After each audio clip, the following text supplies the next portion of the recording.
All right, welcome everybody back to the AllStar MMA Live. Make sure to go into the descriptions and download the AllStar app. It's the best app in the business.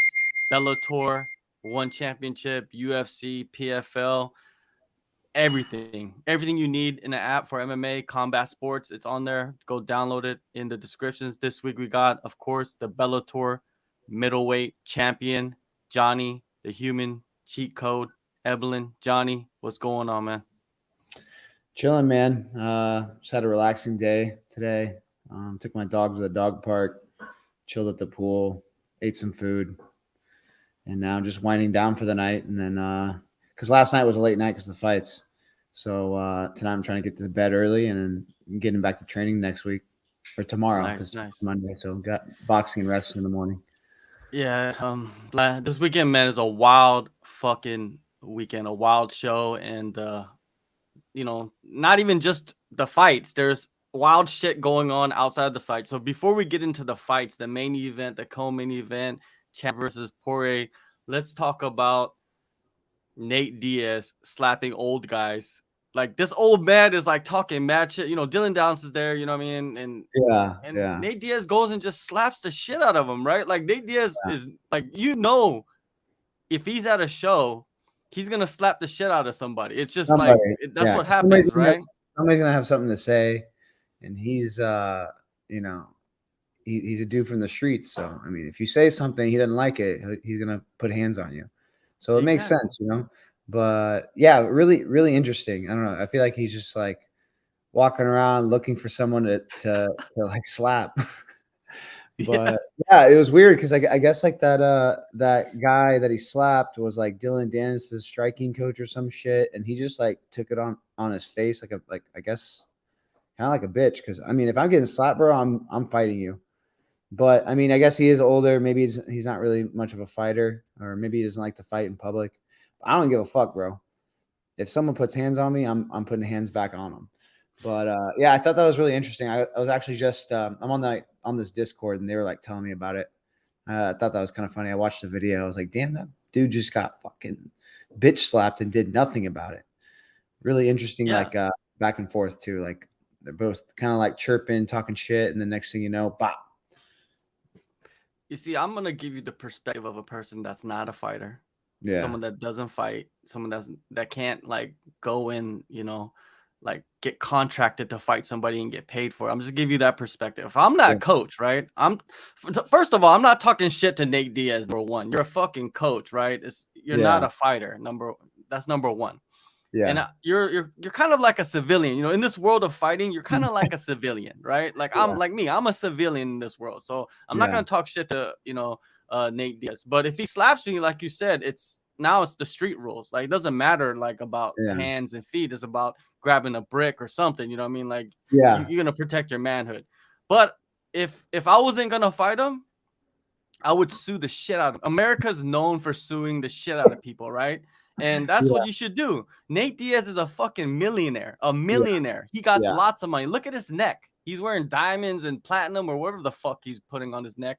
Yeah. I would sue the shit out of him. You got it on video. It's on video, like 50 different angles. Like by today, right? It's been like what, Hey, 12 hours since the slap? even non-civilians like Colby Covington. I mean, he tried to Yeah, sue I heard. fucking Yeah. George. I thought that was Is kind that of a bitch true? move. Yeah, Is I that mean, that's true? kind of a bitch move. Yeah, of course. I think he pressed charge. I'm not Oh. sure how that's all going, but yeah. I mean, if I get punched in the street, I'm punching you back. Like it's a fight, but no money. Like it's about yeah. Maybe I'll grab a brick. If I see a brick, I'm grabbing a brick. But anyway, yeah. If you're a civilian and you get smacked and you don't want any part of it, go run and then talk to your lawyer. That's my advice. Exactly. And it's Yeah. on film. Like you have the evidence. There's no like Nick Diaz cannot go into the court and say that's not me because you're on video slapping the shit out of somebody and you didn't even swing back. You just fell back and you know who was between them? It's McGregor's manager. Audi. Really? Audi. Yeah. Like Audi's like a peacemaker, right? He was talking to Nate. Yeah. If you watch the video, he was talking to Nate. They were cool. And then the dude's behind him talking crazy, and that's why Nate slapped him, right? And Audi was holding him back. It's like, for real, for real, for real. Like, if you wanted to fight Nate, you think Audi with one arm is gonna hold you back? Come on, Yeah. you know what I Yeah. mean? Like, Yeah. the dude didn't want to fight him, and you better sue him. I'm giving advice. I'm giving legal advice. Call Saul Goodman. Saul Goodman. Call Saul Goodman, and whoever the fuck is famous. You know, in every state, there's those commercials, right? I'm pretty sure they're still on TV, right? If you've been in a car accident, if you slipped at Walmart, call me. I'll get you the money, right? Yeah. There's lawyers out there that Dude, will I do mean, it, he right? has video evidence. There's a lot of shit going for him if he wants to go that route. Exactly, man. Exactly. And I don't know what's wrong with Nate Diaz, man. Everybody loves Nate Diaz, and yes, we love him for his fighting style and he's contributed to the game.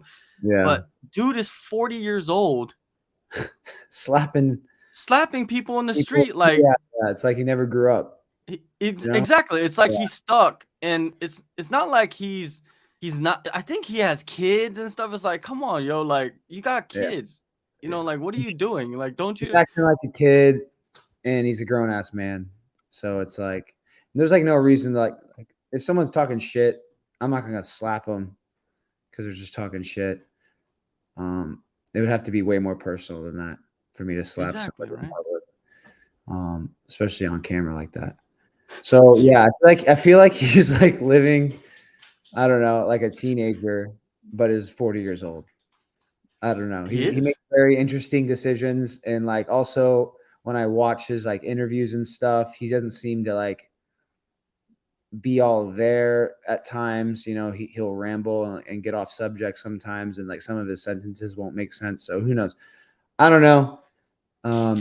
I will say I am a fan of him because of like the shows he puts on and like the character he puts on for fights. I mean, that's just how he is. And I'm a fan of that. But also at the same time, I don't think it's a really good way to present yourself as a human on this planet, if that makes any sense. I understand the whole like image fighters have, right? Fighters have images, like they have to protect their image, and Nate Diaz has the images like I'll slap the shit out of you, you talk shit, you know what I mean? You get slapped, it's all that street shit.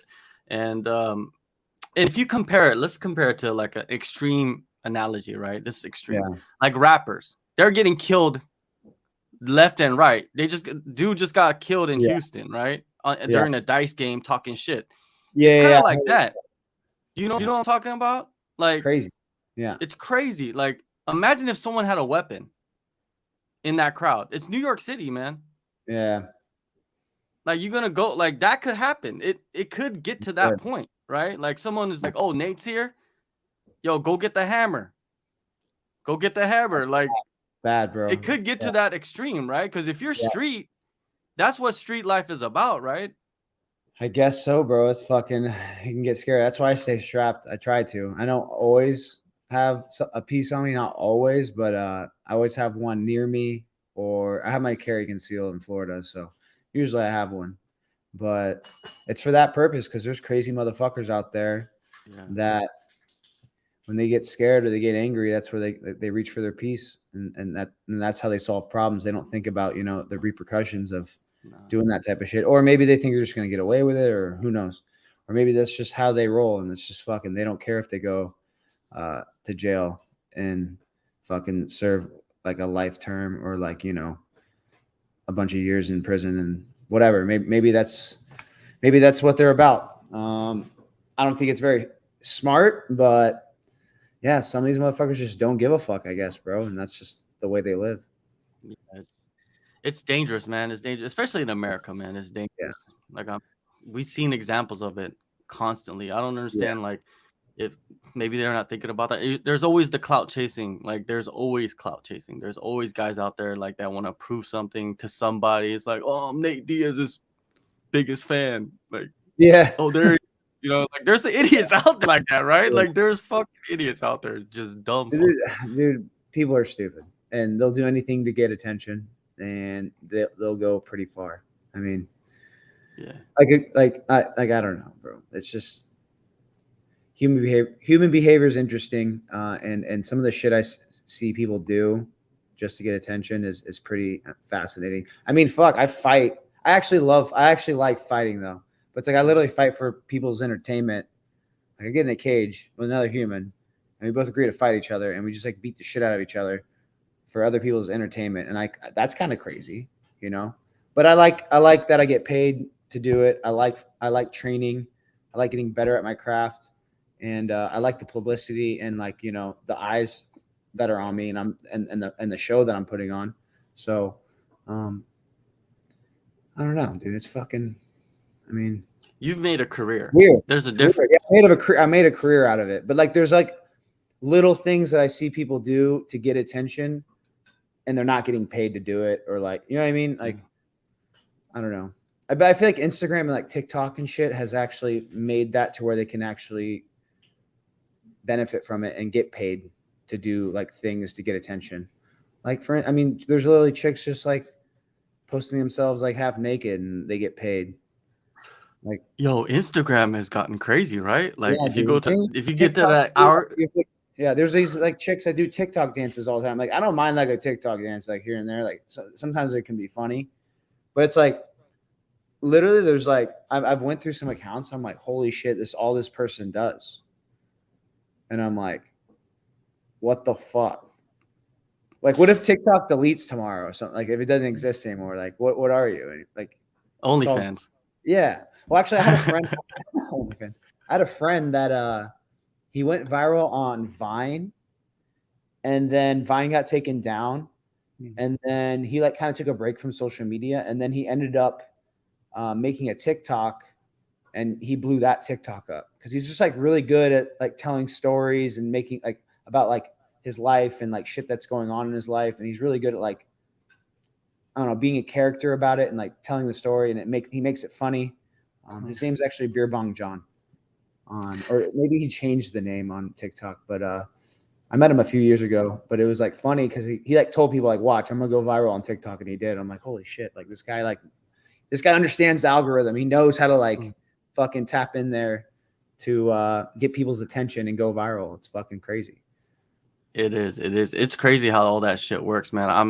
I'm trying to learn it because it's I guess you do have to if you're in like the business of building a brand. Like, you know, Yeah. you're a brand. Me, I guess I'm a brand. The AllStar's a brand, you know what I mean? Yeah. Bellator's a brand. Everybody's a Yeah. brand, so they're trying to blow up in any aspect, right? Because at the end of the day, it's gonna be able you're able to monetize it.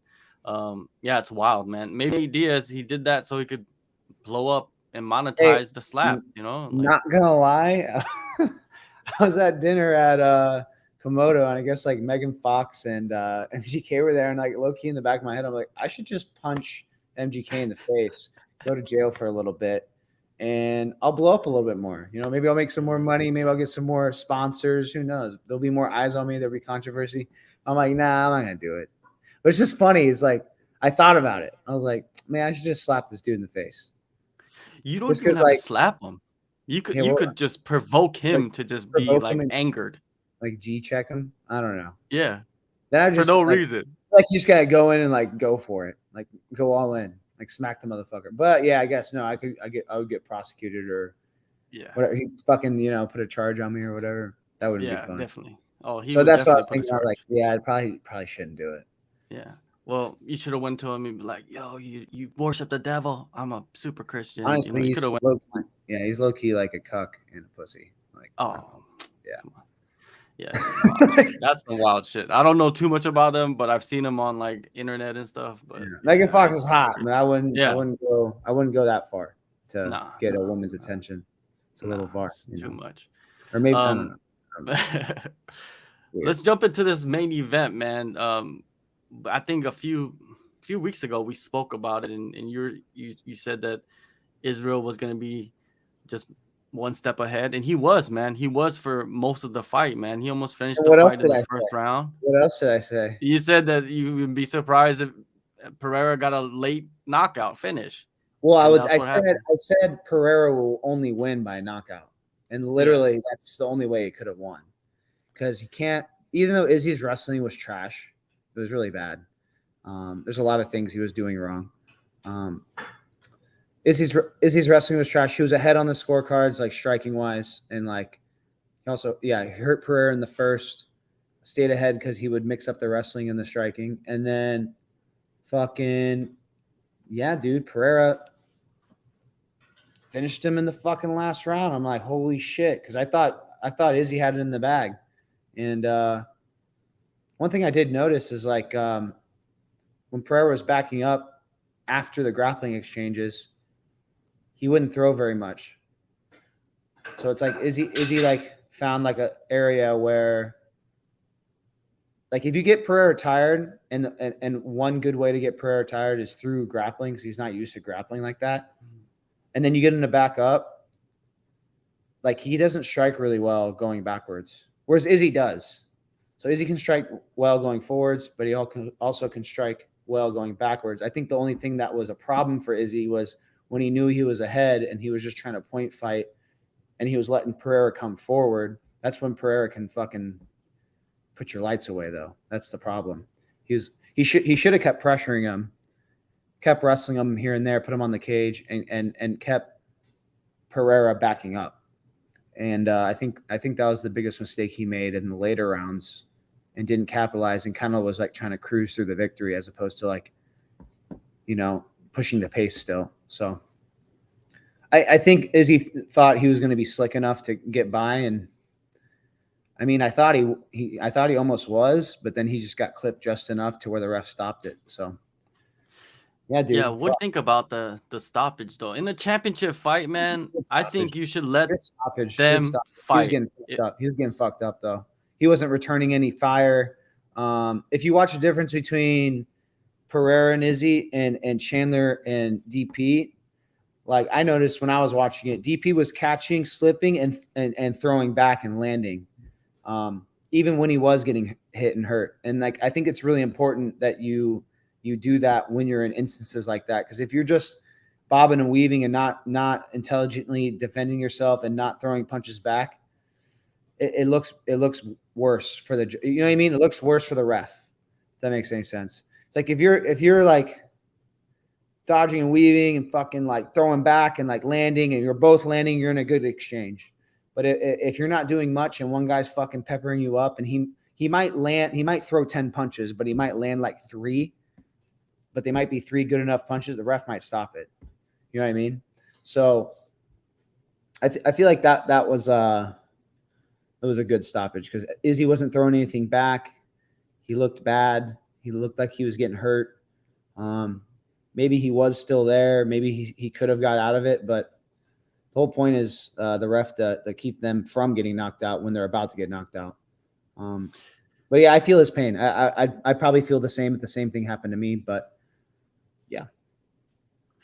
I have to disagree. I think in a fight like of this magnitude, like, and the amount of money that's on the line, if you win or lose, I feel like you're the champ. They should let you go out. You know what I mean? I think the ref, of course, he's looking out for your well-being, and I want to look out for the fighter's well-being. But man, fighters don't make enough money, dude. They don't make enough money. If Israel was guaranteed all this money, if he lost anyways, I'd be like, all right, man. You know, like, I guess, you know, it was a good stoppage. I'm not gonna fight against the stoppage, but I think have a flat purse though. I'm sure he has a flat purse. Nah, you don't think very so? rare, very rare. Really? In the UFC, very rare in the UFC where guys get flat purses. I would feel like you would have a flat rate when you became champ. Oh, is it? Is it like that? I mean, that's how it is with me. Oh, well, Bellator, and I would assume like it's a similar structure. It's like, so if you're fighting for for me, my contract was, I had show win money when I was fighting like as a contender, and then as soon as I fought Gegard, I went to a flat pay. And then when I win, it goes up by a certain amount, and it's still a flat pay. So I'm not sure. Maybe some contracts are like that in the UFC. Maybe not all of them, but it seems to make sense to, if you're like a champ, you should be making flat money. But the bad thing is it's like, let's say I defend the belt 2 times and then I lose, I go back to my old pay, my old structure. But I guess that the way you could get out of that is like, after defending the belt 1 time, I renegotiate to where, hey, whenever if something happens to where I do lose, I go back. We should negotiate this pay when I go back to being a contender. But yeah, no, that's interesting. I would want to know that. Wish they were a little bit more transparent about some of the contracts in the UFC and stuff.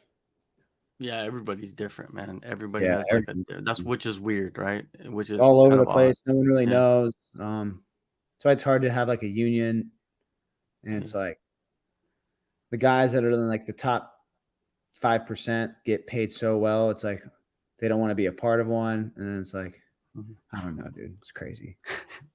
Well, it's also sponsors, I think, as well. If you stay champion, sponsors are going to hang on. You know what I mean? Because I think Yeah. sponsors only come along fight by fight. So if you're the champ, they're more likely to re-up with you the next fight, Mhm. defending the belt. You know, stuff like that. That I look into that as well. But yeah, I'm not like jumping up and down like that's a terrible stoppage because it was good. But I would like to see them allow them to fight back. But you make good points though.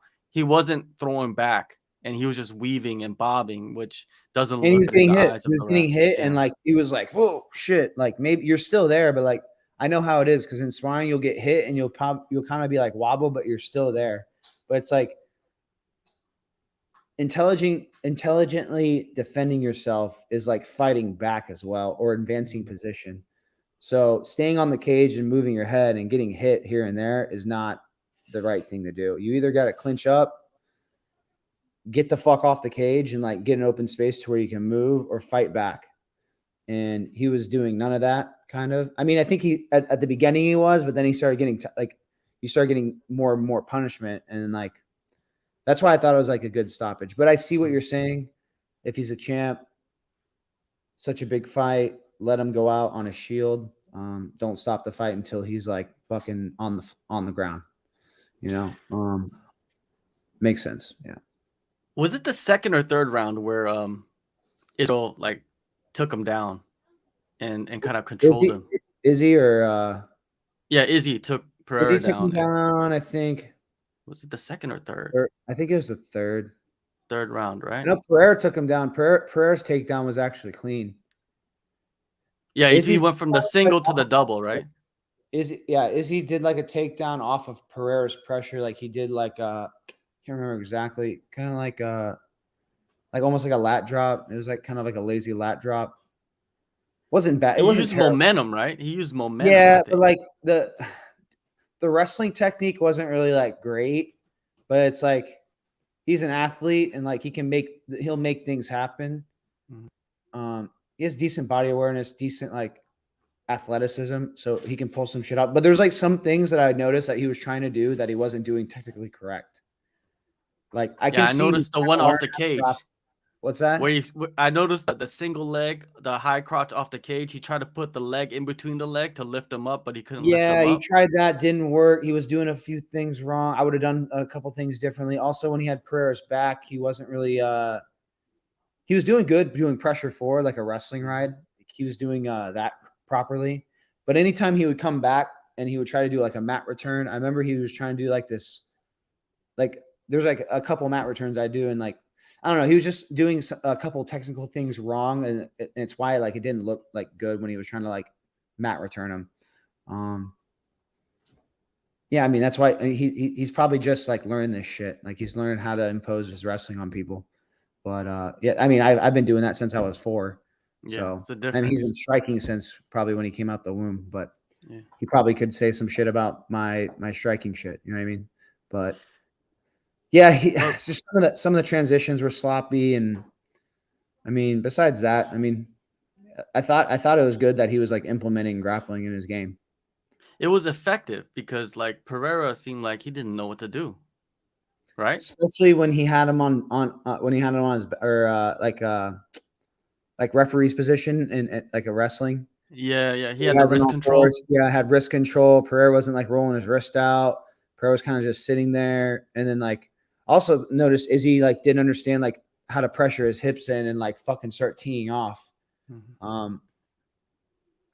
Like I think he could have put on more punishment on Pereira there. Also, he like wasn't really putting hooks in. I don't know if you know, Glover is really good at that, like putting on hooks and like staying on top of you and like floating on top of you, especially from mount to like if they roll over, putting hooks like double hooks in and like spalling your legs down and like punching down. Like Glover's great at that shit. yeah, like I don't know. Wasn't super impressed with the grappling level. When you see that, right? When you saw that round and you're like, Alex Pereira is a champion now, and Yeah. your skill set. Oh, I can't get hit by his left hook. He has a great jab, great left hook. Hits hard as fuck, but like I think my style gives him a lot of problems because I give a lot of pressure. I can wrestle really good. I have a great fucking gas tank. If I'm taking you down, I can keep you down forever. And also, I can get him backing up. And Pereira doesn't fight well backing up. So, yeah, I can totally be Izzy too. Like he had close fights with Marvin Vettori. I'm better than Marvin Vettori though. I have better striking than Marvin Vettori. I'm a way better wrestler than Marvin Vettori. Marvin Vettori's a good fighter too. But like I just noticed how like Izzy has trouble with that type of game.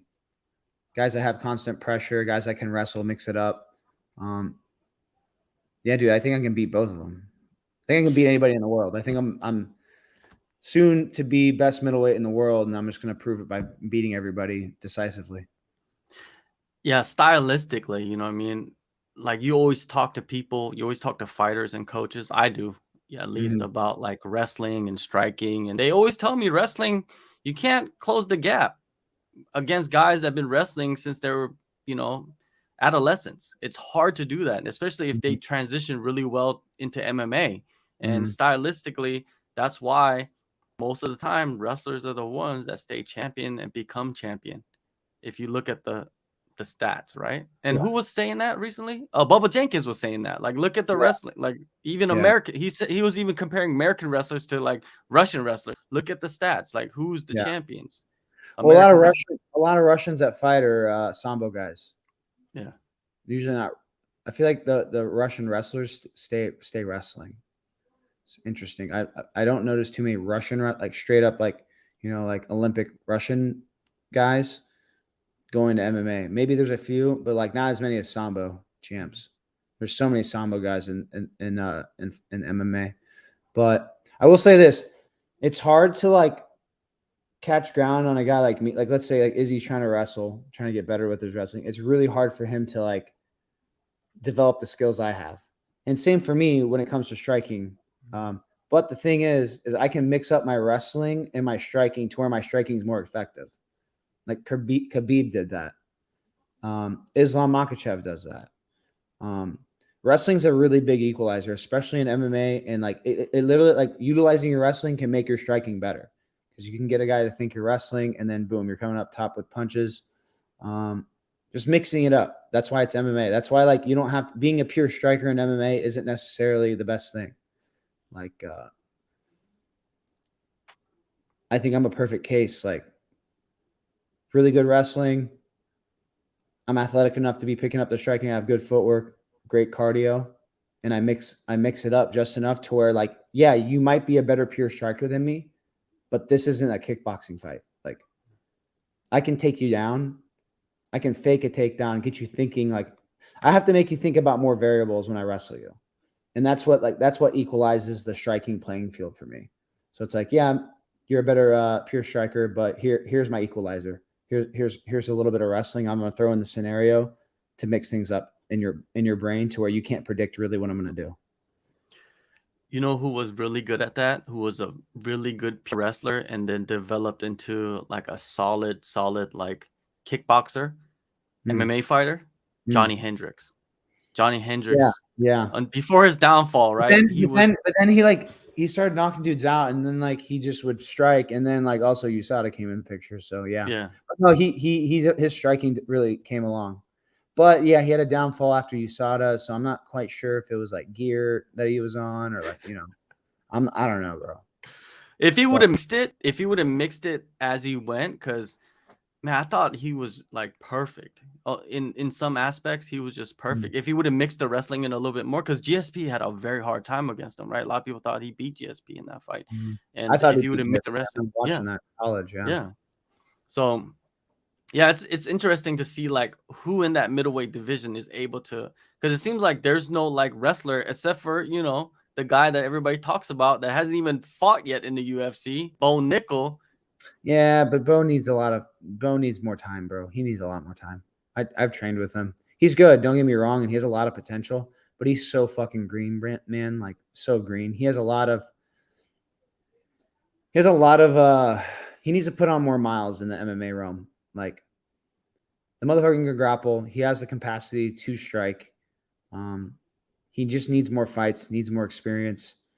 But yeah, I wouldn't throw him in that. If anybody like Makachev or not Makachev, Chimaev, Yeah. if he goes up to middleweight, would be the only guy that was like, okay, this motherfucker can grapple and wrestle, and he can strike too. But I don't know. I don't think he's at the level of like Pereira or Izzy. So the wrestling would be the equalizer, and it'd be an interesting fight. I think he could take somebody down and hold them down for a whole round. But it's like, how good is his gas tank? Blah, blah, blah. There's a lot of questions, a lot of holes you got to fill in that. So, yeah, there is a lot of holes, or not a lot of holes. There's a lot of questions, even with Chimaev. Like at what weight class too? Like I think 85. Yeah, at 85, It he seems probably like would be better. he's like going back and forth between 70 and 85 to see what the biggest fight he can make. Because I think he's trying to fight Colby. Mm-hmm. That would be a good fight. Yeah, that could be like a Burns. Like when he fought Burns, I could see a similar thing going on. I actually like Colby in that fight, to be honest. To like Colby, because he has decent striking to where he can strike with him, and then when he needs to wrestle, he can wrestle. Yeah, but the only problem is he puts himself. I've noticed he puts himself in danger in some like aspects when he wrestles. Like he puts his neck in danger. But yeah, I think his striking is a little bit better than Chimaev. Like he mixes it up more. Like better kickboxing, I think. But I feel like Chimaev actually has more power. Oh yeah, for sure. Chimaev has like one punch knockout power, whereas like Colby doesn't. He just has a lot of volume and really good cardio. So, but at 170, it's a different story, right? All those knockouts happen at 185. Like 170, it seems like he has for Chimaev. Yeah, Chimaev's like the Jared Mershard is 185. That's 185. Oh, that's true. And then he knocked out my dog Ikram too, like way back in the day in like Russia or some shit. He's like a Russian dude that trains at ATT. Yeah. It's like one of the videos of Chimaev like knocking a dude out with like a uppercut. Okay. That went viral on Instagram or whatever. I think that was at 85 because I think Ikram's at 85er. Or maybe he's a 70er. Maybe I'm wrong. Yeah, but he seems like he has trouble getting down to 70. Yeah, I mean he missed weight last time. That was weird. Yeah. And even with the fight with Burns, right? Burns, he did really well against him. It didn't seem like he had the pop that he did at 185.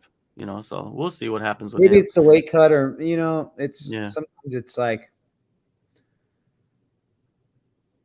level of fight. You know what I mean? Like better fighter is going to be harder to fucking cold cock a dude. You know what I mean? I don't think Jared Mershard's really that great.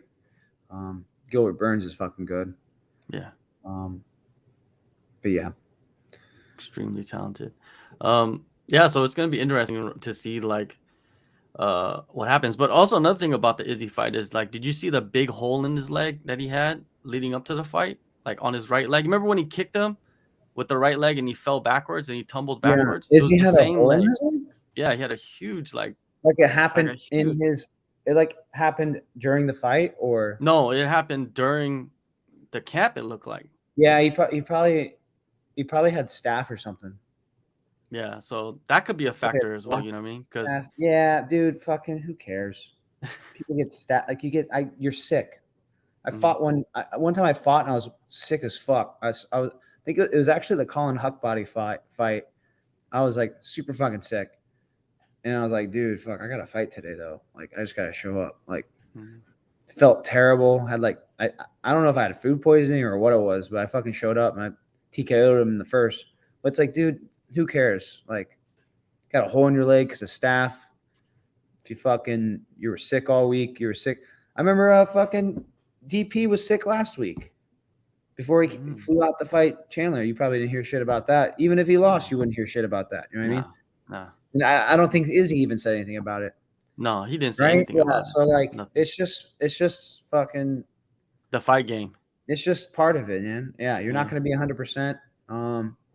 That's why, like, sometimes when you go train, like, you have to be smart and not like overtrain yourself and fucking break your body down and like train like a complete idiot. But there's days that you're gonna wake up and you're gonna be sick, or you're not 100%, or you feel off, and you just gotta fucking show up and go, because sometimes fight day, that's how it's gonna be, and you got to go and fucking fight and make money.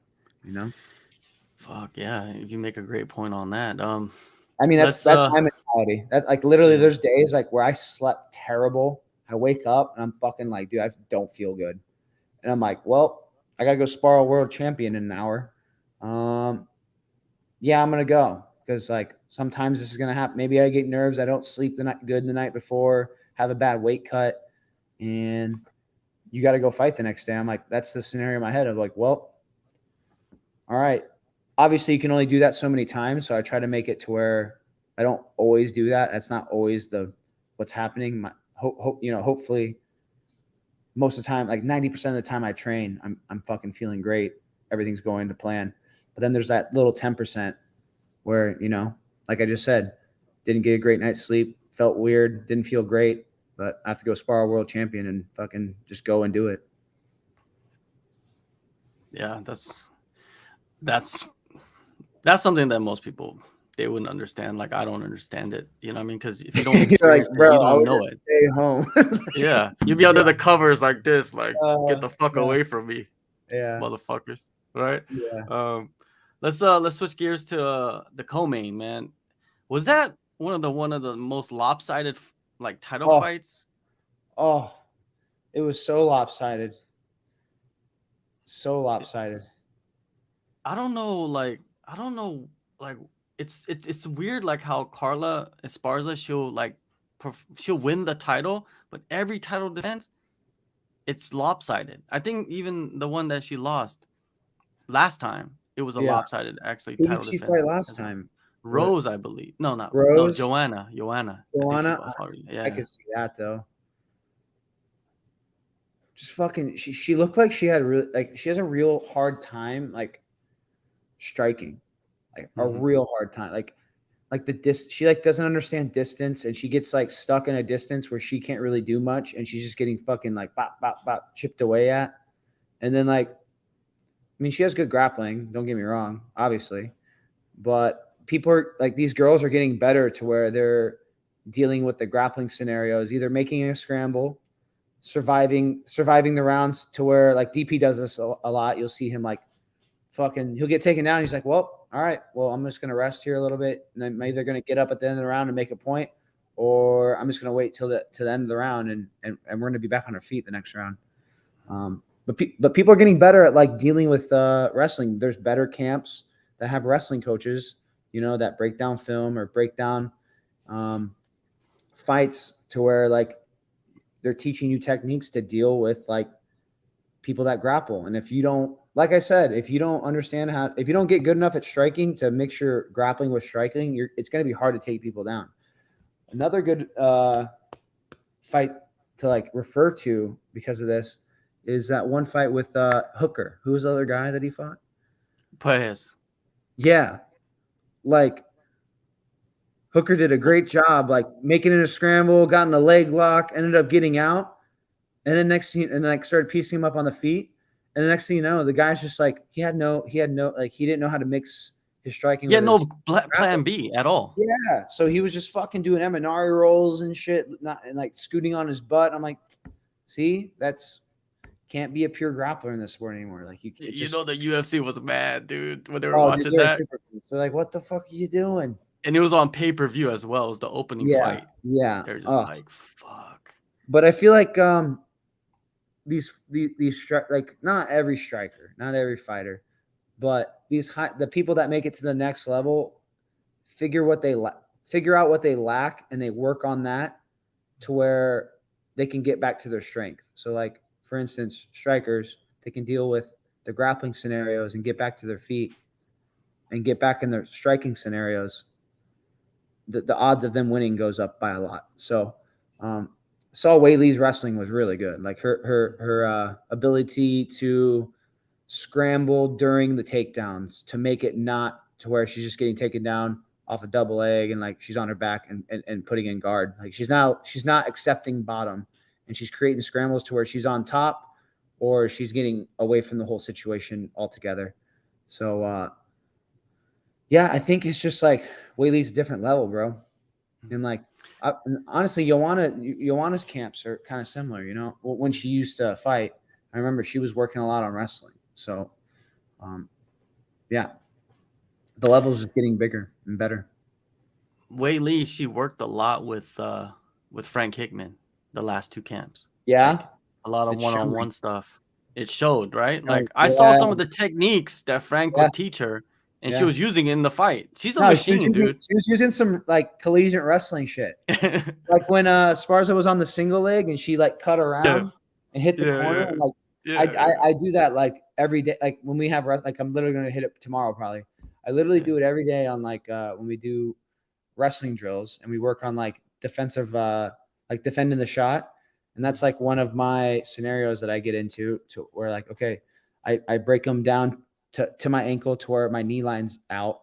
And then I hit that fucking little spin and go around. So it's like, yeah, dude, she was hitting some pretty awesome shit. It was pretty cool to see. Yeah. She's I don't know. You know, DC calls her the most athletic fighter that he's seen. She kind of shows it, you know what I mean, in many ways. Woman, but man, she's lost to Rose twice, though, man. You got to put that out there. You got to put that out there. It's crazy how like weird, man. Yeah. I don't really keep up too much with the women's MMA, so like I get lost with it. But like she's one person. Her and Joanna were like, and Amanda Nunes are like the 3 women I like. Really, oh, actually, I'm wrong. That's just the UFC. I keep up with Kayla Harrison too, but those are really like the 4 I really keep up with. So yeah, dude, she's fucking good. She's explosive. She's an athlete, and like some of like you said, like she's picking up things pretty quick. If Frank's like, and Frank's a great coach, you know. So yeah, dude, holy shit, she's like changing the level. Yeah, I think he works with a lot. He worked with a lot of the fighters on this card. You know what I mean? With Weili, with Izzy, with Dan, with Brad, Carlos. Huh? Yeah, you know, shit now because it's like Frank's like, dude, I coach him wrestling, like talk shit on wrestling.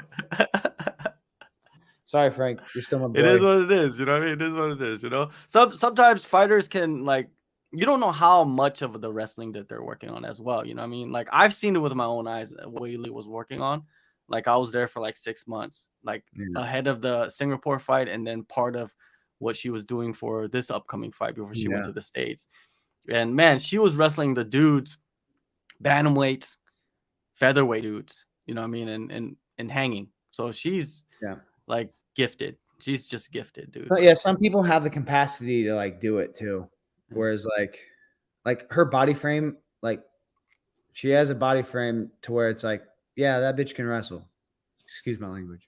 But like when you look at Izzy, he doesn't quite look like he doesn't have like that wrestling build. He's really athletic and he can like dance, he can strike. But it's like maybe there's certain things that are not. There's certain things like with his structure that probably make wrestling harder for him than like opposed to like me. Yeah, I don't know, but like Weili, like you look at her, it's yeah. There's like, I feel like when I look at Izzy, he's like built to, he's a kickboxer. He's built to kickbox, like literally built to kickbox, or like a fucking NFL wide receiver. I could see him being a wide receiver. Yeah, he would definitely be an NFL wide receiver. Like that, like he would have the perfect body for that. That's what I'm saying. Yeah, but like a small forward.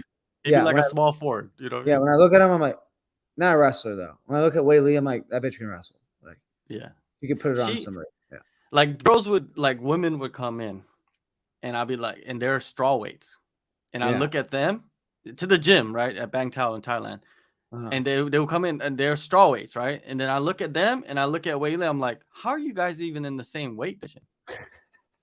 Like it doesn't make any sense, right? Like this woman, she's built like Weili's built like a tank, and you're built like kind of like you're built like a woman that's fighting at strawweight.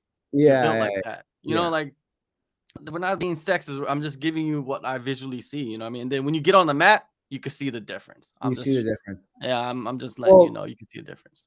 There's some people that like you see a difference, but they're like not as good as they look though.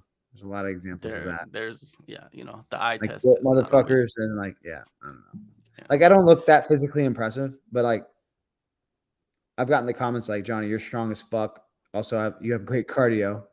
And it's like I can wrestle, I can strike, but like I don't look like a physical specimen really. I'm trying to work on that to where I am my figure is more imposing, but if it's not, I don't really give a fuck. All I really care about is winning fights and beating people up. So remember what GSP would say? He said he would lift weights just because to look good, just to look good. That's it. Like it didn't really help him with the fighting. And no, it's really. true. Oh, especially like traditional training, like it doesn't really. It's like very isolated. Like the movements you do in weightlifting don't correlate at all to anything you do in wrestling or striking or BJJ. So, yeah, that's why I don't really do traditional training anyway. So if you want to look good, you might as well just go with a light version of CrossFit because that's the movements that will probably get you the body that kind of just looks good. You know what I mean? You know, light version. I'm not saying going too crazy. Some of the movements they do they're very bilateral. Like you're doing. There's not a lot of contralateral movements in what's the thing called that you were just saying? CrossFit, yeah. The only like contralateral shit they do is like they like run, but like they just like run you into the ground. They're like run, all right, go run 3 miles. Yeah, it's like if you don't injure yourself, then you're not doing anything right. Basically, that's what CrossFit is. That's bad. Yeah. Yeah, because I went to CrossFit gym for like 2 weeks, and I was like, "Yo, you guys are trying to injure me. Like this is the whole point of training, like cross training, is should like to make yourself a better athlete and not hurt yourself. So that's why I do functional patterns personally. Yeah. Like, shout out to functional patterns. Yeah. I've been watching. Shout out to functional patterns. They since working with them though, to be honest, yeah, I feel like my athletic capabilities have risen tremendously, and then like also the I don't really get hurt like I used to. And then like if I do get like a little problem going, I know how to address it pretty quickly. So yeah, dude, I'm not a big guy on traditional training and not a big CrossFit guy or yoga guy. I always plug functional patterns, and yeah, man, that's just the route I'm going. You gotta find what works for you. I think a lot of people don't understand that. Just because Izzy does this doesn't mean that it's gonna be for you. You know, like you just said earlier, his body is not built the same as your body. Your muscles are not built the same as his muscles. Like even with Pereira, right? The fool is like 220 pounds. 20 pounds when he steps in. Yeah, that's crazy. That's a problem. That's not good. He's big. That's not health wise, like longevity, like with your life. I don't see him being at middleweight that long, man. That's like. I was talking with Eric Nixick, the head coach, at Extreme, and he was telling me like, don't be surprised if Pereira wins the title and then moves up to light heavyweight and fights.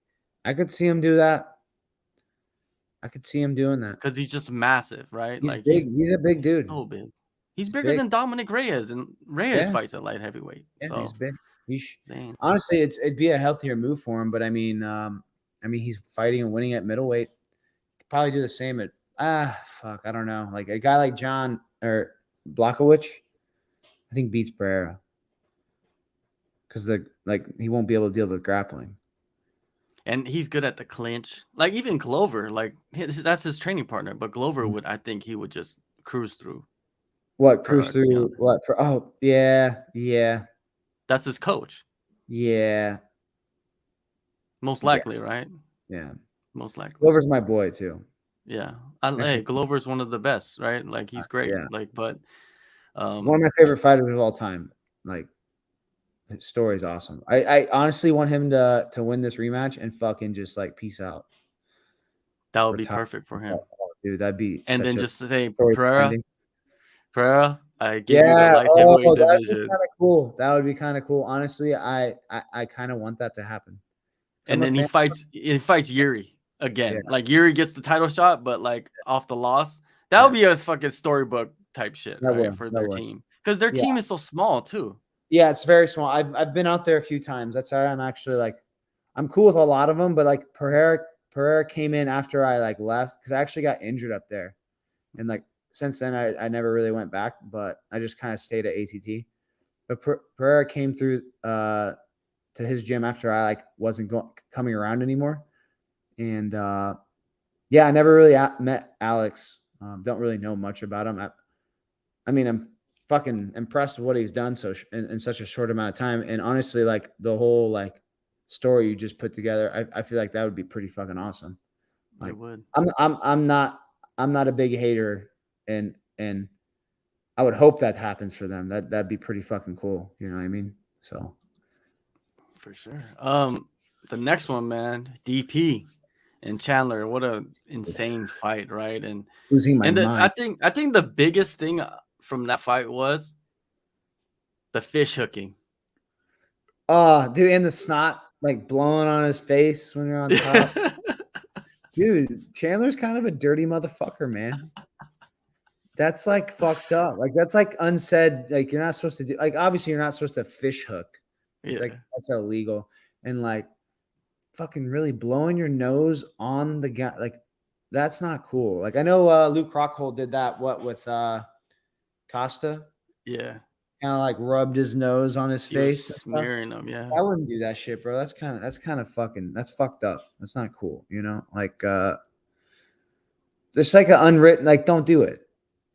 Like that's not cool. Heading Ugh. into this fight, right? I was thinking, where's Dustin Poirier's head, right? Because he's already fought for the title a few times, won their interim titles, fought everybody, the who's who, right? He's a Hall of Famer without a doubt, one of the greatest of the division.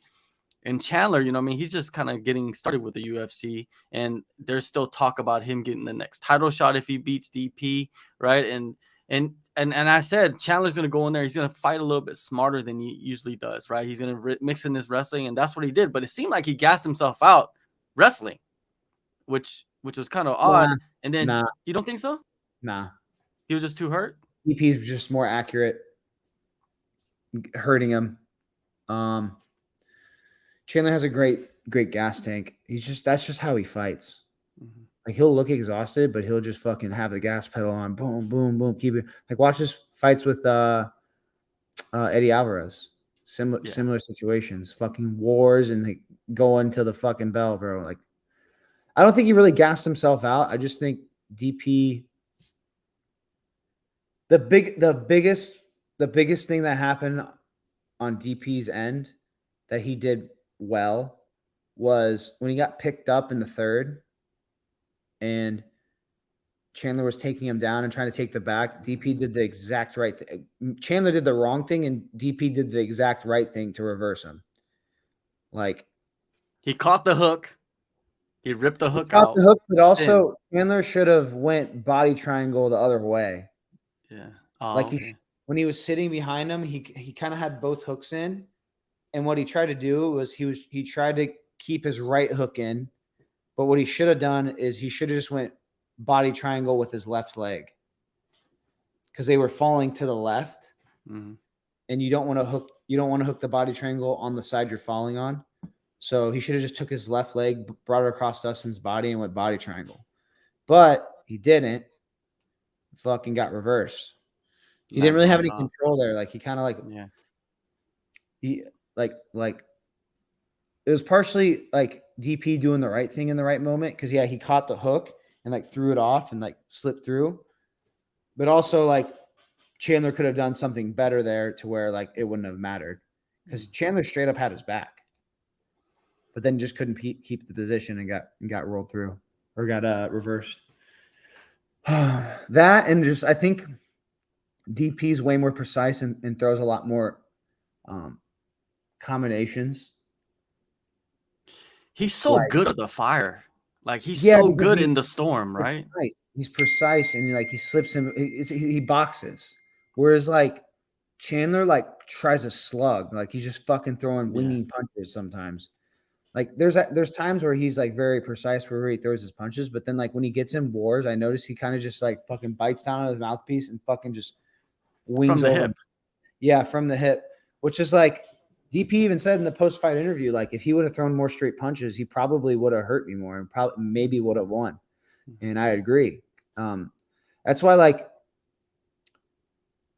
it's not always the best idea to just bite down your mouthpiece and wing punches. Sometimes you have to like be okay with being in danger and like trusting your ability to like maneuver away from it and hit your fucking opponent in the face and not get hit. Yeah.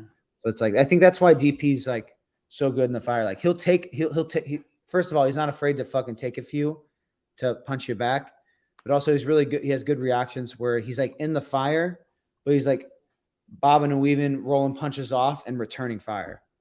So it's like, if you can hit me, I can hit you. And like, he's very precise with what he does. And, yeah, mixes up hooks, mixes overhands, straight punches, shit like that. I mean, Izzy does the same type of shit. Like, fucking, he's not just biting down his mouth; he's fucking winging punches. No, Yeah, he's so good at being like in the moment. You know what I mean? Like he like sees everything. It seems like even when he's hurt, like he'll be hurt, and then they'll get into exchange, and then he'll pop out, create some distance. And you could see him like kind of recalculate everything and then go back in. that's I don't know. boxing, He's impressive. He's that's impressive, boxing. dude. Yeah. That's that boxing mindset in MMA right there. And I'm picking that up. I'm picking that up because I spar with DP here and there, and that's how we spar, kind of like it's not like we like kind of play spar, but it's kind of like that. Like it's like, okay, you got me, all right. We try to stay in the pocket and like kind of like work. Kind of like, like slip and move, make you miss, make you pay, and then like I'll take one to give you one, like shit like that. But it's like it takes practice and time and obviously like just getting in fist fights to learn how to be like calm under fire. And like, I mean, big risk though too. There's times where it didn't work out for DP. Being in the fire and fighting like that and then going out on a shield. I think that happened with Michael Johnson. Yeah. Well, Michael Yeah. Johnson, just incredible hand speed, right? Like, Yeah. I think on the best day, Michael Johnson will knock out anybody in that division. Like, he is so fast. So insane. DP on his best day, though. Yeah, of course. Dude, he's the best boxer. Man. He's the best boxer in the UFC. Like, yeah, it takes the losses, I think, also. You know what I mean? Like, it takes the losses for him to kind of become who he is now. Like you said, Michael Chandler is so overzealous when he fights, and that's why they love him. That's why the fans love him, because he goes in there and he goes for it. And the UFC loves that as well, because every fight is just a barn burner. Like, there's no Michael Chandler fight where it wasn't a barn burner, right? It's like, it's a barn burner, but it's fucking like it's a little mindless. It's chaos. Yeah, but I'd like for DP, it's chaos, and he's pushing the pressure, and like it's a barn burner, but it's way more precise and way more like a science. It's like an art, as opposed to like you can fucking take something and like fucking scribble it. Like I feel like that's like Chandler when he fucking just goes off, or you can be like make little very detailed decision or detailed marks on a piece of paper and make like a good like piece of artwork. I feel like that's more DP style. Like, I don't know. I feel like it's like if you watch boxing, it's kind of what boxing looks like, as opposed to if you watch bare knuckle. Oh yeah, like he's just winging punches, blah blah. Like not to say Chandler's bad like a bad like striker or a bad boxer. He's not. I just think under chaos, he could be more calculated with like how he strikes. He closes the distance so fast. Like that impresses me. Like how he can leap forward as fast as he can. Like compared to, I don't know if many guys can do that in the he uses like the step through. Like he'll throw like a good like. Actually, when I was in DP's camp, we were like kind of replicating what he does. And one big thing he does is he throws his right hand, steps through, transfers his weight over to that right leg, and then throws like a left overhand. DP was ready for that because he did that a few times, and DP just created that distance where he either created enough distance or stayed inside and caught it. One time he rolled it, right? He stayed out the way, rolled it, and then Chandler was like going like dipping his head to throw another overhand, and DP fucking threw an uppercut on the cage and like landed. There's a lot of cool exchanges in that fight. Yeah, it was fun to. It was insane to watch, man, and it lasted to the third round, which I think a lot of people didn't even expect to happen. Mm-hmm. But he got the submission, man, and DP. I think he lines himself up for a title fight I think so too. If it works out well, you know what I mean? But the thing about DP is he'll fight anybody. So everybody's like, oh, maybe Beneil. He hasn't fought Beneil. Let's see what happens. Dariush. Yeah. Let's see what happens. Chandler, I don't know where he goes from here, man. He'll just try to wrestle fuck him. Possibly. Yeah. Possibly. If you get matched up with someone that's going to try to wrestle fuck you, at least I would say at least make it for a title. Make it worth your while. Yeah. You know what I mean? Yeah. No matter what, man. If he's not going for a title, like I think he should fight another like guy that's like down to fucking getting a barn burner. You know what I mean? What'd you think of Frankie Edgar, his last fight? That was just fuck, man. I mean, it sucks to see that. You know, the fight, the level is through the roof now. You know what I mean? Yeah. Frankie's a legend, and it's tough to see him go out like that. But I mean, a lot of guys, you know, fight past their primes and continue to fight. And he was still ranked and he was still good. It's just like the level of fighter though is just getting higher and higher, and he's getting like it's the matchups are tough now. You know what I mean? Especially at his age, and like how long he's been fighting. It's just like knowing when to hang it up. And he retired, correct? Yeah, I think I was watching it on my phone. I didn't have audio, so yeah, okay, that makes sense. That's good. I'm glad he did. Yeah, what can you say? Frankie's a legend. You know, he did things like for such a small guy to go up to lightweight, which his last fight right now is at bantamweight, which is insane. Yeah. It just shows you what type of fighter he was. Man, what about you, man? What's the update on you and your first title defense? I think it's like up in the air right now, huh? I heard Tokov actually sparred with Nemkov. He came to the gym. Nemkov and I think the heavyweight from Bellator he lost Ryan Bader, Modalski, I think. But those two guys are part of Team Fedor. Mm-hmm. They came out to ATT and trained, and I trained a bit with Nemkov, and it was good. We got each other better, and I got word that because like obviously Tokov trains with them and is in the same camp, but he wasn't at the gym. Probably training somewhere else. I'm not sure, but I guess he got his visa. So I was like, oh, that's good news. But now we're working on like, all right, because that's the next guy that I'm supposed to fight. Because I got more word on not Roman, Romero, and I don't think he can make weight. So I guess that whole thing was like him talking shit, or maybe he can. I really don't give a fuck. I would love to fight him. If he can make 85, I'd love to fight him. But I think the more probable situation is Tokov now that he has his visa, because that's what Nemkov was telling me. Now we're just like, I'm just waiting on a date, and like it's supposed to be February, but then I'm hearing maybe March, and I'm like, let's get this on paper, man. I wanna get this title defense down, get my first title defense in the books, and get it rolling, because like it seems like everything is lined up to make this happen. So what's the wait, but that's pretty much it. Because right now it seems like Tokov is the guy. Outside of that, Edwards, he didn't look very confident after his fight. He didn't actually look that good. I think he was even saying he needs another fight, which I agree. I mean, if he wants to fight me, I'll fucking beat his ass. I don't give a fuck. I'll torture that dude. And then we got Castello Van Steenis. He looked pretty good. It was kind of like a lazy start, kind of slow start, and then he landed a good combination, put the guy away.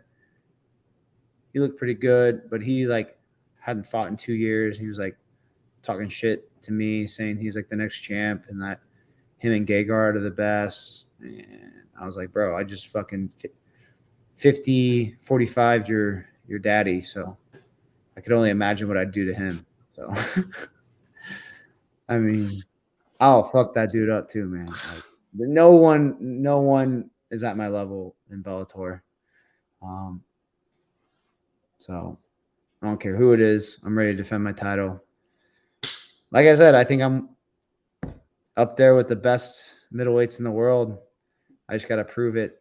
I got to prove I'm the best middleweight in the world eventually, So, would you be comfortable just like defending the title 5, 6, 7, 8 times, 10 times, setting records and stuff like that? in Bellator? Yeah. I mean, Because not as you go, that could be more money. I don't want to fight that long. Yeah, but I don't really care. I don't really care about the money. I do care about the money, but also feel like there's I don't want to fight that long either. Oh, okay. And it's like my one of my goals is to be a multiple promotion champion and a multiple weight champion in 2 different promotions. That'd be fucking sick. I can't be spending too much time, in one spot. And like, I don't want to fight that long personally, Perfect world, double champ here, double champ UFC, and then I'm peacing out. Hopefully I can get that done in 5 years. You're seeing that a lot now with the fighters that are coming in, like around the time you started, is they're saying that they don't want to fight that long. They want to come in, make their mark, become champ, and then get out of the, kind of like how Habib did it in a way, kind of similar, right? Like, you can't do this forever, man. It's fucking taxing. It's the training's hard. Like, some of these guys don't spar hard anymore. I fucking love sparring because I didn't grow up sparring.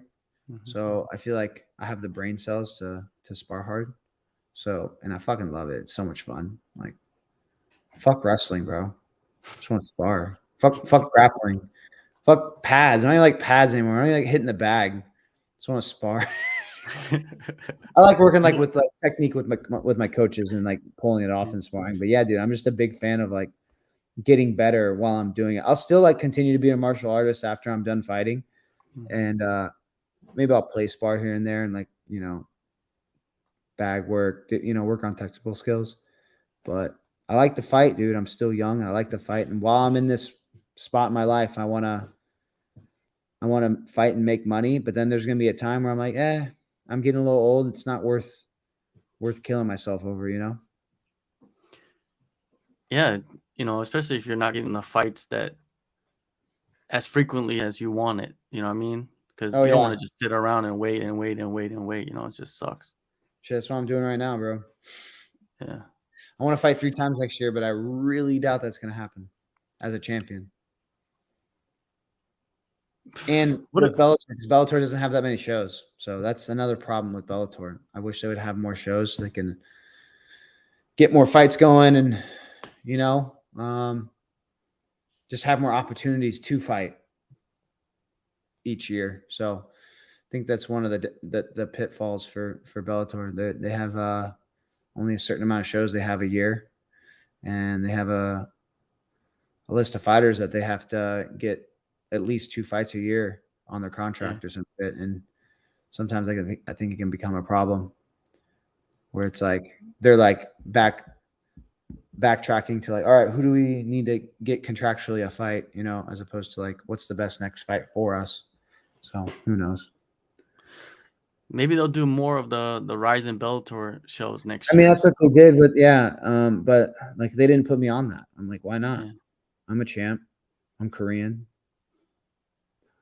I mean, maybe they just didn't. Maybe it's all lighter weights. I remember asking them if I can get on there, and it's just, I think it's more catered towards the smaller guys. Because I mean, Asians are small, man. I'm just saying. Bro. I'm a big Asian. Yeah, you're a big Asian. You're a big ass Asian. Big ass Asian. You got that, that kimchi is like it's different over there in America. Different kind of kimchi out there. Kimchi over here. Yeah. Yeah, it's pretty insane, man.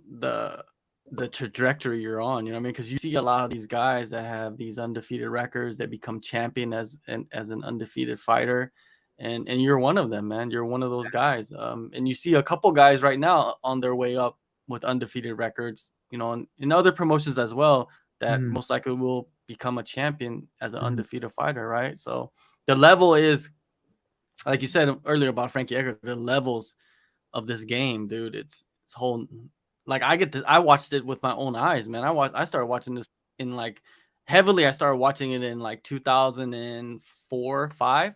Mhm. So I've been watching this sport for a while, you know what I mean? And just to see like what it has it evolved into, you know what I mean? It's Yeah. totally different. Like the days of like Anderson Silva and those days are over.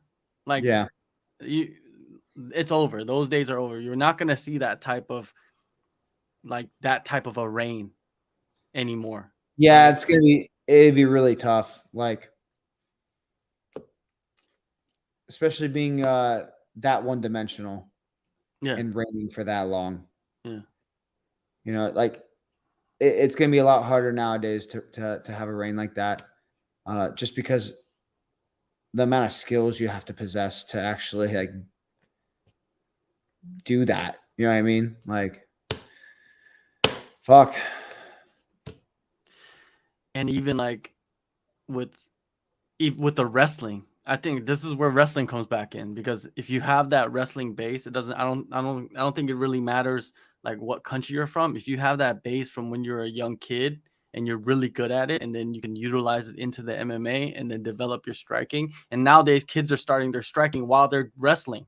So you Yeah, got kids like are boxing at like 10 years old, but they already been wrestling for 5 years. yeah. You know what I I mean? And actually it's know a just few people that's what they did. Actually, Cody Law did that. He like wrestled through college, but he like boxed too. Aaron Pico. Um,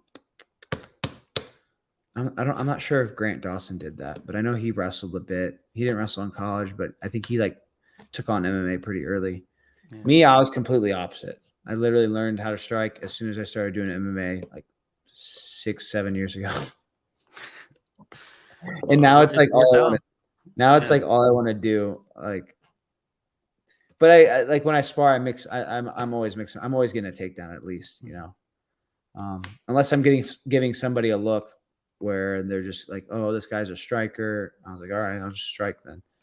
But it's also another thing I've been doing lately, like giving people looks and kind of like mirroring the guy they're gonna fight, and not necessarily doing what I do, and like trying to like I'm trying to win, not with the skill set I'm best at.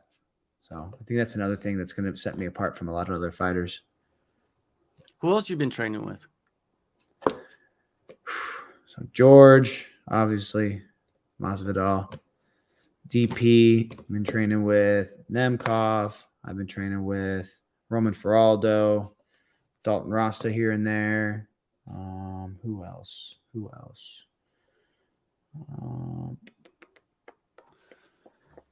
Dalton Rasta is built like a fucking yeah, Greek god, dude. Like this dude is I'm like kind of jealous. Like, what the fuck? how is he how is he look like that? He looks like Wrestling's fucking nice, bro. he looks like Schwarzenegger, man. Like Yeah, what the fuck? a lot of it's genetic, and I mean Yeah. he's like he's pretty health conscious, you know. So he's not doing a bunch of stupid shit to tear his body down. But like even people that aren't super health conscious, like always be They're looking just jacked. born. Yeah. Like there's some I've known there's people. some football players that like treat their body like trash and they still look like Greek gods. You know what I mean? Yeah. Like there was that one guy, I forgot. There's like a whole video about it. I forgot the guy's name, but he's like a running back or something in the NFL, or like a cornerback or something. He's saying how he like drinks like 2 cups of coffee and one meal a day, and And like just he jacked. starts it off with like fucking like 3 bags of candy or some shit, Yeah. like, and he's just like a freak of nature, jacked, and like, DK yeah, Metcalf, you talking about? what?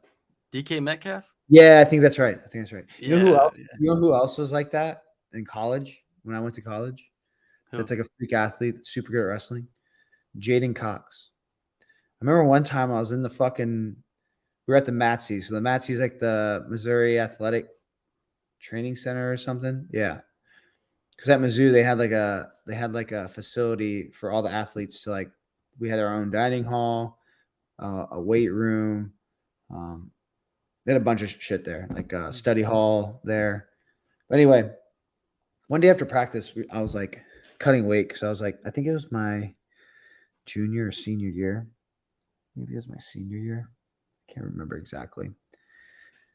But I was like cutting weight and like I sat down. I had like a bowl of fruit and like some protein. And like at the time, I thought like salads were healthy. I'm not a big fan of eating leaves anymore.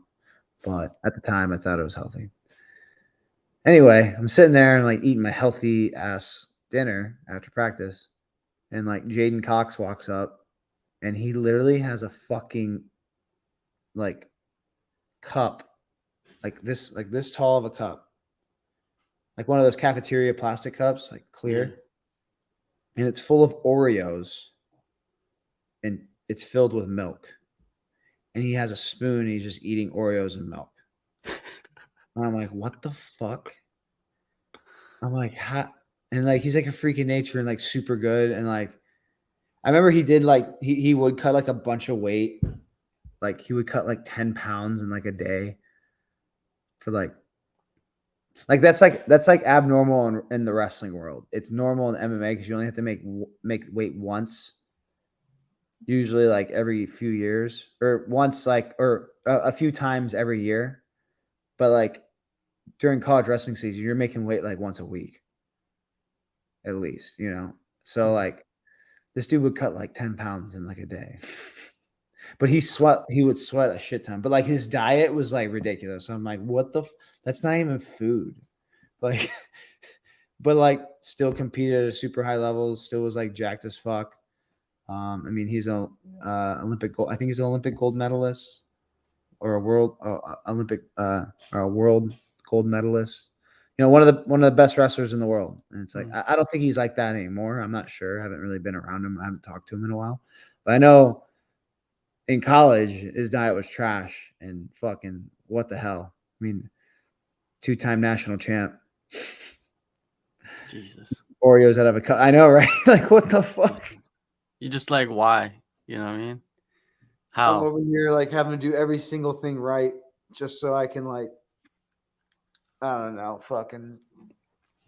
When I used to lift in my early 20s, I used to have a workout partner, right? His name was Black, and that's his nickname. That's not his real name. His name is Black, but he was probably like 5'8", not too tall, but just built, right? He looked like a bodybuilder, but 5'8", right? And all he like he was saying, he was like he would just drink black coffee, and he would take the protein powders, and then he would eat one meal a day, and then he's lifting like 3 plates, bang, bang. He only weighed probably like 170 pounds, probably. No shit. But all of the weight was in his upper body, like just his chest looked like two jacked ass upper body, no legs, and natural. Yeah, no legs, but natural, right? Too. Yeah, good. all natural. Like he wasn't taking anything, and I was just like, how? Like I blew out my shoulder. I think I blew out my shoulder during that time because I was just trying to compete with him, and I wasn't even getting close to like what he was lifting. Yeah, and that was just an idiot side of me. But you know, well, don't do that, everybody. If you're watching this, please do not try to compete with naturally gifted people, unless you're, of course, you're an athlete. But if it's a regular Joe Schmo like me, don't do that. Now, one fight that I wanted to ask you about and get your perspective on is that super fight between Alex Volkanovski and Islam Makhachev, right? Like just looking at it from like what they have done in their last 5 fights, what do you see in this matchup? That's a good fucking fight. I think Volkanovski definitely has the advantage on the feet. Definitely the advantage with the pressure he puts on guys when it comes to like establishing like the rhythm that they're going to fight in, or maybe establishing the frame that they're going to fight in. Like if you notice like the way Volkanovski like walks people down and like establishes like hey, I'm gonna determine when we fucking exchange. I'm gonna determine like what's gonna happen here. And it's like he almost like walks you down and like doesn't care. It seems like he doesn't care like what you have for him. He's like, all right, I'm not scared of you. So that's going to be a big factor, especially on the feet. But I will say this. I see Makhachev having the advantage on the ground, but I think Volkanovski has the knowledge and the experience to deal with it, to where he's not just going to get ridden out. He's not going to get submitted. So I think this fight's going to be all over the place. It's going to be kind of like Brian Ortega and Volkanovski when they fought, but not as one-sided, I don't think. I think it's going to be a little bit more back and forth. Because, I mean, fucking Islam really impressed me with his last fight against Charles, dude. Holy shit. And he was throwing super simple combos, keeping it nice and crisp, throwing like a 2-3. Didn't even throw a jab, really. Like, and he was very patient, and it was very interesting how, how patient he was and how he was taking his time at such a high level on a high level guy, and then finishing him like that. I just think Volkanovski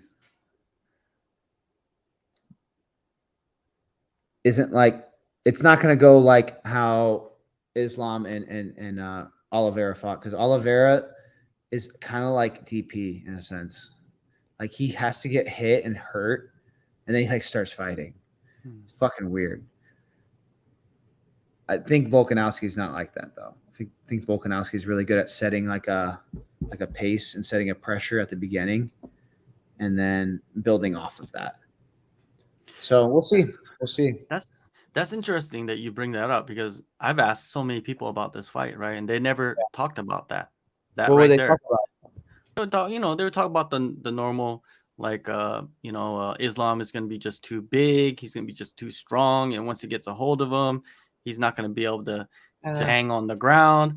But you mentioned the thing about the pace of the fight, the like how and another thing is the speed and the footwork, and like he's all over the place, right? Like, he never stops moving. That's another thing, is like a lot of guys stay kind of go in a straight line. Like, Volkanovski is like spinning around you like a Tasmanian devil, if you notice what he does, right? Yeah.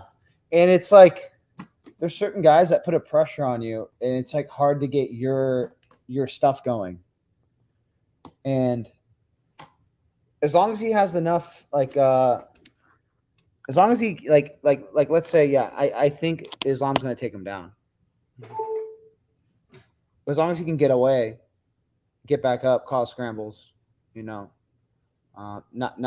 get ridden out and not get like submitted or finished, he's gonna be fine, because he'll come right back up and establish his pressure again. It's hard when someone's pressuring you and making them fight their fight, or making you fight their fight, if that makes any sense. I feel like Volkanovski does a really good job of doing that. Like, it's almost like, I don't give a fuck what you have for me. I don't care what you can hit me with. Like, I'm going to be able to deal with it. I'm just going to walk you the fuck down. And also, good footwork. Fast as shit. Fighting at a high level for a very long time. Islam, not to say Islam hasn't been. He's been fighting at a high level as well, but I just feel like Volkanovski's been there a little bit longer. And I don't think it's going to be very one-sided. I think it'll be a good fight. Islam, he has fought like the way he's wanted to fight in every fight, it seems like. You know what I mean? Like, he's went in there with a game plan, and he's executed that game plan and has won fights. I'm just interested to see if, like, what if that game plan is not working for him? See, that's what I'm thinking. How does he respond? I don't know. I would assume.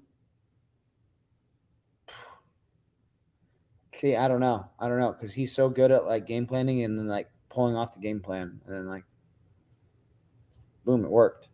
Exactly. Yeah, That's what we've seen the whole time. like I personally have like multiple game plans when it comes to fights. Like there's like a set game plan I want to hit because like based off like stuff I see them do consistently when I watch like tape. And then there's like different game plans like, okay, sometimes I have to fight backwards. Sometimes I have to pressure this guy, fight him forward. Sometimes I have to be more grappling heavy. Sometimes I have to be more striking heavy. So I have different like game plans based off like what's working for me in the fight. That's just like general like systems, like a systems based approach to like winning a fight. Like, hey, you have all these skill sets. Which one is working right now? Mm-hmm. Oh, this one's not working. But then also with all that, I have a game plan for a guy. Like Gegard, my biggest thing was when I watched him, I saw he had trouble with southpaws. And he really didn't like getting in exchanges. Or when he got in exchanges and would get clipped, he usually got clipped with like overhands and shit. I remember I remember watching him fight what was his fucking name? The Russian guy. He like barely won. I know you're talking about. I just can't remember his name. Yeah, I can't remember his name either. But anyway, I noticed that he had trouble with southpaws, and then if he has a hard time establishing his jab, he doesn't fight great. And then also if you hurt him and you mix your wrestling up and take him down, it fucks his rhythm up. And like he can't really recover. And he can't really like get his flow going. So it's like, so I had an overall game plan with that. So that's why when I fought Gegard, I fought southpaw. Like I've never fought southpaw. Like there's a couple of times where I would switch stances in fights, like I did with John Salter, and then maybe I did with Daniel Madrid before, or no, I didn't. No, I didn't. John Salter was like the first fight I actually like switched southpaw, but yeah, for that fight, I'm like, well, that whole camp I was working southpaw shit, working in this game plan that I was gonna use on Gegard, but then like I also had other tools that I could use in case that game plan didn't work. So it's like I actually switched up my game plan like midway through the fight. I remember for the first 2 rounds I was southpaw, throwing big shots, wrestling more, and then the third round I just struck with him in orthodox. I was like, all right, let's see how it is. Like I'm not afraid of him anymore. Like I'm not afraid of like the striking, because at first I was like, I'm not sure what this dude has, but then once I was in there and kind of getting like a feeling of the rhythm and like how he fought, then I got more comfortable, and then I switched to like, okay, I'm gonna go orthodox because this is my better striking stance and my better like defensive striking, like my defensive stance, like my defensive habits in orthodox are better than my southpaw. But I've been working on it southpaw lately. But anyway, that's why in the third round I struck with him the whole round, didn't wrestle. And it's like that's like a subset game plan. If that makes any sense. Oh, for sure. It might be kind of complicated, but that's why some guys they'll like strike with a guy and then like the next round, like Chandler did this. Like he probably had a game plan for Dustin. Maybe it didn't work. Maybe he had a game plan like to strike with him, and then like it didn't work, or maybe to strike into his wrestling. But then like you noticed he started shooting way earlier. Like in the second round, he took him down immediately because he's like realizing, oh fuck, I can't strike with Dustin. I'm not gonna win these striking exchanges. So he switched up to wrestling. You know. Yeah, we did an interview with Izzy, and he was talking about how he has like 4 game plans, like something like that, where he would go and utilize the game plan. Some game plans he didn't even utilize. Like he would go to like A, B, and then he'll go to C, and then he'll go back to A. Yeah. And every round, like you're just talking about it right now. Yeah. Like you would switch up the game plan. I think Alex will have something like that prepared. It's just, and you'll see it in his fights. But will Islam have a game? See, I don't know. Yeah, I don't know. Like maybe because he's just so good at what he does. That's exactly the thing. Right. That's the big question. I can't imagine him being a one-trick pony though. You know what I mean? Like Habib's in his corner, man. Habib knows what to do. Like, he's a good coach for a reason. Also, I mean, it might not be the game plan that like finishes. Like he might not go in there and finish the guy, but he might just impose it just enough here and there, and maybe there's some back and forth to where he can win a fight. So it's like like there's some guys that don't really use like I feel like they do a lot of the same things. Like I feel like Whitaker's kind of like that. Does a lot of the same shit. I feel like Marvin Vittori's kind of like that. There's like some fighters that do a lot of the same stuff and it works well for them. Mm. And maybe they do have game plans, but it's based off like what they can do. Like they're not switching stances very much. They're not, utilizing wrestling a lot at one point, or like, just straight up kickboxing or counterboxing them. Like that's what I'm trying to do more of, as opposed to like being a guy that does a lot of the same stuff and then kind of game planning around what I can do well all the time. I'm like, I want to be able to do it all. Like switch stances, wrestle when I need to, utilize jiu-jitsu when I need to, and utilize different game plans. I mean, you can utilize more game plans. I think that's the whole point. Like, Yeah. the more stuff you can do, the more game plans you can implement. But if you only kind of like work within a certain realm of like stuff, there's only a few game plans you can work with. So I guess my whole thing is just raising the probability of me winning by being able to execute as many game plans as possible and doing them well. Insane, man. Insane insight into the mind of a fighter with multiple game plans. And some fighters don't have any game plan, just do things effectively. I swear to God. I mean, Sean Strickland's kind of like that. Like, Yeah. he like kind of has a game plan, but he's just like, I'm gonna go in and fucking fight this guy. And like, honestly, sometimes that's a good way to do it. Like, yes, sometimes it's good to just throw a game plan out the window for a little bit, fucking just fight the guy, and then like, all right, let's see how that works. Fuck yeah. Insane. Johnny, man, appreciate you coming on. Everybody, make sure you guys go into the descriptions and download the AllStar app for anything and everything MMA, combat sports. We'll be back next week with another show. Johnny will be fighting most likely in February or March. It's going to be an insane. Thank you, Johnny, for the time, man. Always. Yes, sir, bro. Always good.